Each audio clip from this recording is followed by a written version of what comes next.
I thought it was sort of sad in the book when you're talking about now when you look in the mirror, literally, a lot of the big muscles are gone. Fun in another way because I kind of smile because every time I do look, in the mirror and I say, yeah, you suck. Arnold, look at this body. Look at those pectoral muscles that used to be firm and perky and kind of like really powerful with a striation in there. Now they're just hanging there. I mean, what the hell is going on here? It's sad also because, as I say to people, it's one thing to see yourself get older and more out of shape, but most of the people are not really never have been in shape. So what does it mean getting out of shape? They've always looked at the shitty body. So therefore, it gets shitty as time goes on. It's just when you have been hailed for years as this supreme body, and you have the definition, and you see the veins coming down your abs, and you see veins on top of your chest. You were Superman. I know, you see all of this stuff, and now you cut, and you roll the clock forward 50 years, and now you're standing there, and you don't see that anymore. So that's kind of like, wow. I never ever thought about that when I was like 30 years old or 40 years old, that this is going to happen. That, one time we're going to look at this body and it still looks better than the majority of bodies, but I mean, it just sucks. You have to accept your humanity. It's hard, right? When you were Superman Absolutely. at one point.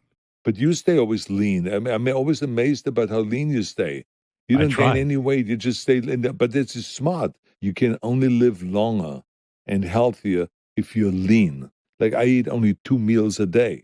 I have breakfast and have dinner. I don't have lunch because the system just slows down and it just doesn't burn off the stuff that well anymore. Does it ever freak you out that your body turned on you in the sense that, like you talk about in your book, your heart situation where you had this operation and they messed it up, but whatever. Your body was trying to kill you. Absolutely. Just before I turned 50, I had the heart surgery. That's when I kind of afterwards kind of came out of it and they said, you're now damaged goods. This is the first time where I felt kind of like vulnerable, where all of a sudden the doctor says, you shouldn't lift that heavy anymore. Or just pay attention when you breathe, when you exercise. Exhale, don't keep the air pressed inside because that is too much stress on your valves in your heart. And all of a sudden there was dialogue like that. Life is not anymore the same as when I was like 30 years old or 40 years old, where you could do anything and you never had to think about anything. Now all of a sudden you have to start thinking about those things to warm up for this, to warm up for that. But am I upset about it? No, because there's nothing that I can do about it.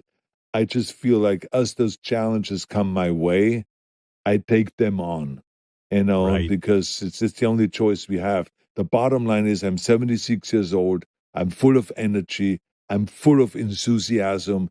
I'm as enthusiastic and as excited as I was when I was 30 years old. I just always see mountains in front of me to be climbed. And so as long as I see those mountains, I keep my enthusiasm and I keep my excitement and that fire in the belly to keep climbing and climbing and climbing. And that's what it's all about.